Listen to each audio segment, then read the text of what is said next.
For what purpose does the gentleman from Connecticut rise? Speak for 1 minute out of order. Without objection, so ordered. Thank you, Mr. Speaker. On Friday morning, I brought my 4-year-old to school. I dropped him off at 8:45, just like millions of other parents did all across this country. And a few hours later, I saw him again. He had a big smile on his face.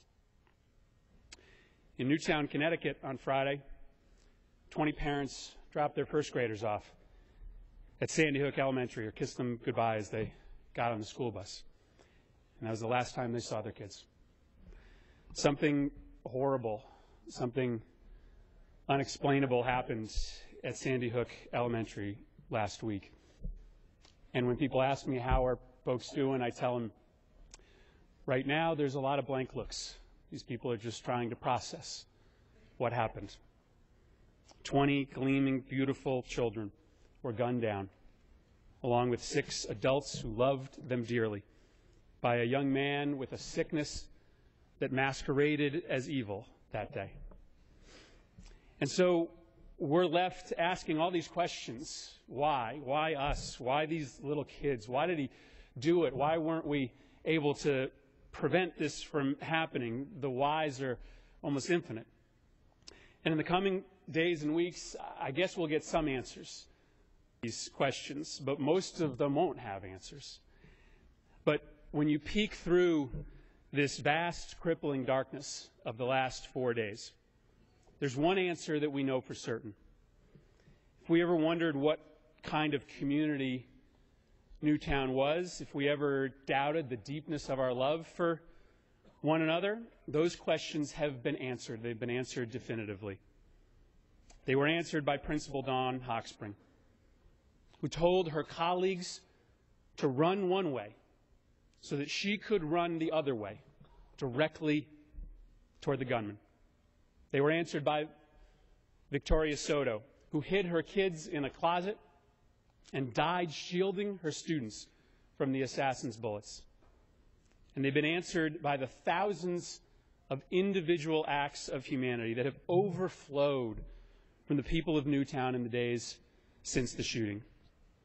A community just pouring out love, trying to help console this incalculable grief. I went to the first of too many funerals this morning. And the last thing we know is this, is that all those wonderful little faces that you see on TV and in the newspaper, like Noah Posner, who was laid to rest this morning, they're a reminder that despite the terrible, awful things that happen, that inside the hearts of all of us is this unbelievable goodness. That's all Noah Posner had, was goodness, was just this purity of spirit. Newtown's going to survive this because it's a close town, and they hurt more because they're close, but they also can survive because they're close. And they can also survive because they just will get this inspiration from these 20 little kids who just are asking this town to remember how good they were and try to equal that. As Newtown wrestles with this grief and recovery, the thoughts and the prayers from others matter. I want to thank everyone here for all of the individual love that you've showered down upon our little town. I want to thank the Connecticut delegation here with me today for all of their support.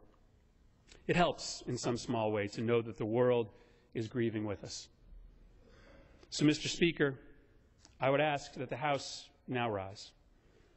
The Chair would ask all present to rise and to observe a moment of silence.